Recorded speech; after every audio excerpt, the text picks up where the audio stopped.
I'm Maleme Aries, and I'm on the program called what? Aries Diary. My slogan is, we love Africa. Africa is a continent which I was born and bred at. And I love this continent because I have no continent apart from this. So that's why I used to talk about Africa issue.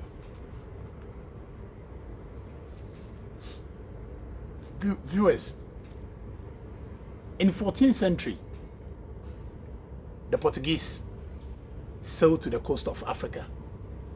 They landed in West Africa, which is my country, Ghana. By then it was Gold Coast. They came to look for spices to go and cook their foods.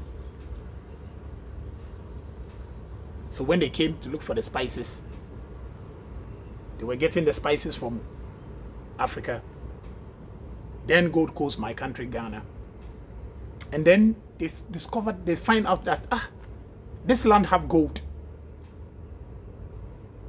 So they went back and came again and start trading with the kings and the people.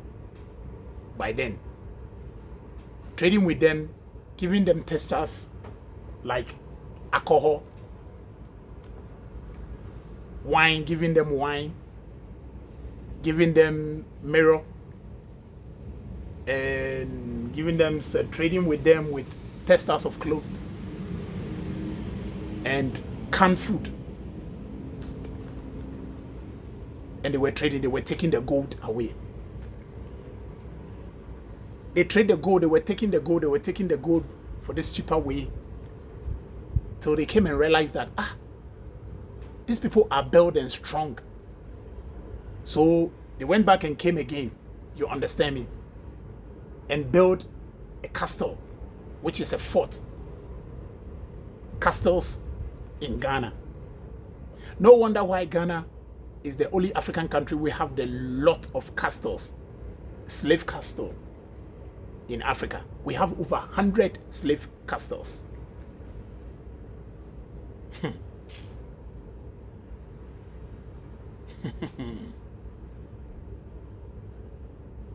First colonized this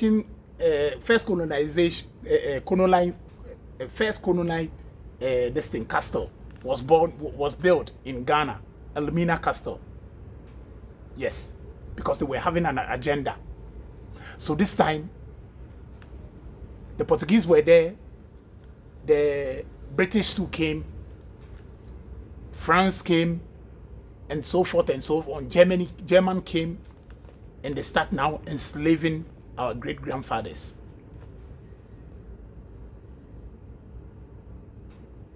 They were enslaving our great-grandfathers to take them because that time they have got America was American land was a vast land. So they enslaved them and took them to America to build America. Some took them to Germany, they took some to Germany for them to build railway lines, underground tunnels. They were digging the sewage systems and all that, building all the sewage systems. And this slave trade thing took 400 years. By then, African population was estimated like 70 million. And you know, estimated people who they were enslaved to Europe and America to go and build America was 13 million. And out of that 13 million, over 20% died.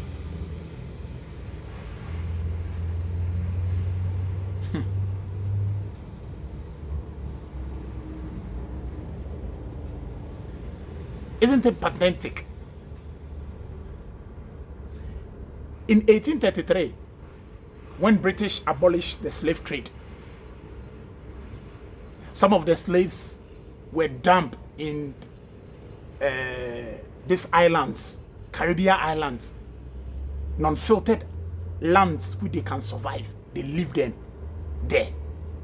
So now, Africa Union, over 54 countries have come together with the help of Brazil president and almost the Caribbean islands, countries and curriculum have come together that we should form a union, and they went to the UN leading by Ghana president, which is John Mahama, because the slave trade, the people who suffer most is Ghana, Nigeria, and Angola.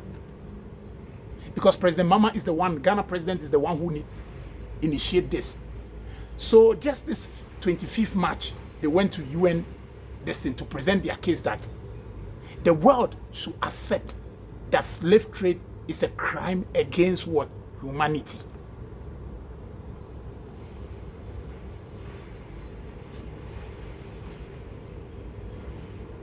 They should declare slave trade as a crime against humanity. Ask me that why? Because let me tell you something, guys. People were enslaved without their own authority. Let's take it like if you have a family. You have a family like, let's take it like 6 people in one family. If your father is strong, they will enslave him by force and take him away for forced labor. So if they take you away, they will leave your mom, they will leave you and your siblings. And you are not going to see your father again for the rest of your life. So what is this? This is a crime. And the people who they took them away to Europe to go and build Europe, they were not paid. They built Europe, they built America, forced labor. And some of them were murdered cold-blooded. And you have no right, your civil rights. So slave trade have to be declared as a crime against humanity.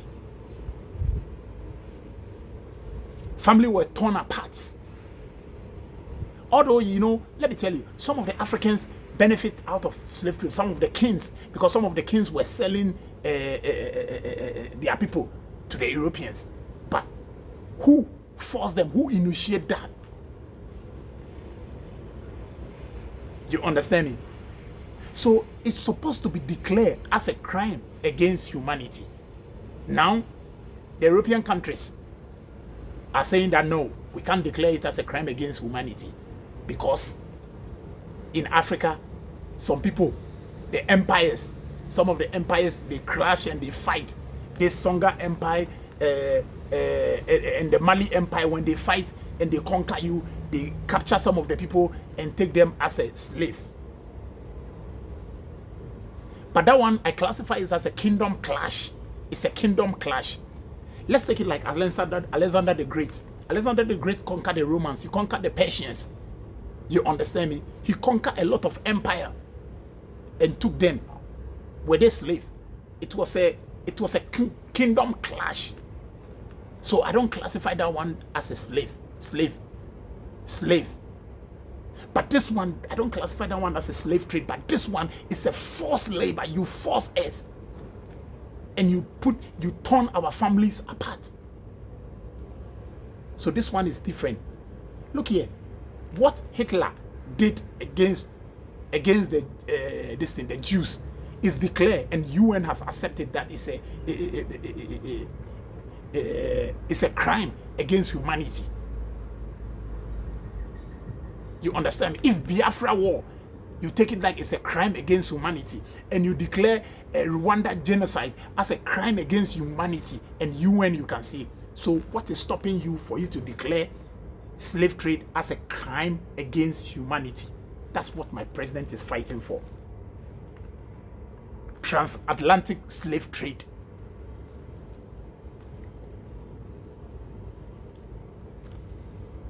That's what my president Mahama is leading the Pharaoh to fight over.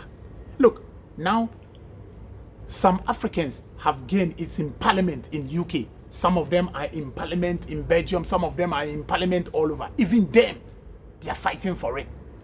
You saw the United Kingdom parliament when the lady was presenting. I'll show you that video if you want. Let's go and watch that video and come back. Tomorrow, the 25th of March, is the UN's International Day of Remembrance of the victims of slavery in the transatlantic slave trade. The Ghanaian government's resolution declaring the transatlantic slave trade as a crime against humanity, backed by the African Union, CARICOM and a growing global coalition, will be debated. Given our nation's central role in the trafficking and enslavement of African peoples, a vote against would be a betrayal of every life it consumed. This House has never debated this. How can we be certain that our UN vote reflects the will of this Parliament and, more importantly, the will of this country? Madam Deputy Speaker, how can we ensure decisions of this magnitude taken in our name receive the democratic consideration they deserve before a vote is cast? Can I thank the Honourable Lady for her point of order? As she will know, the Government conducts diplomatic relations in the United Nations under Crown prerogative. Nevertheless, she has placed her concerns on the record and the front bench will have heard them. Of course, as this House has not debated the issue, she might do well to apply for a backbench business debate, or alternatively to raise it in Westminster Hall, or indeed with the Leader of the House at business.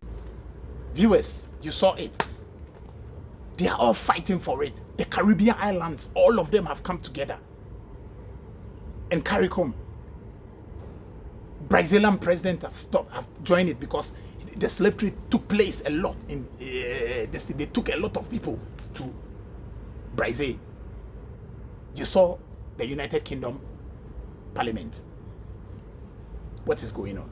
Declare slave trade as a crime against humanity. And they know that if they declare a slave trade as a crime against humanity, bang, you accept that you commit a crime. So now we go into repatriation. If we go to repatriation, because crime doesn't expire. If you commit a crime 50 million years left and evidence is there, then you'll be guilty. So they are scared to accept it. Some of these people, our brothers with their in America, this our sisters with their in America, and so forth and so on here and there, are saying that no, these people are not going to compensate us. So what they have to do is that the countries who suffer most have to be, they should come and build infrastructures over there, because as our own great grandfathers are the ones who went and built the infrastructure in the Americas, in Europe, all over. But today you are resisting us from coming there. And look at what you are doing to our brothers, the black Americans.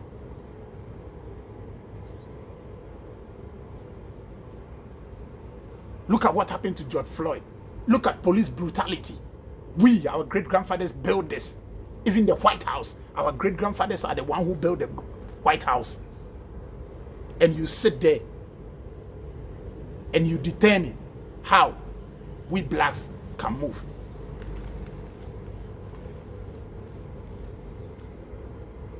Guys,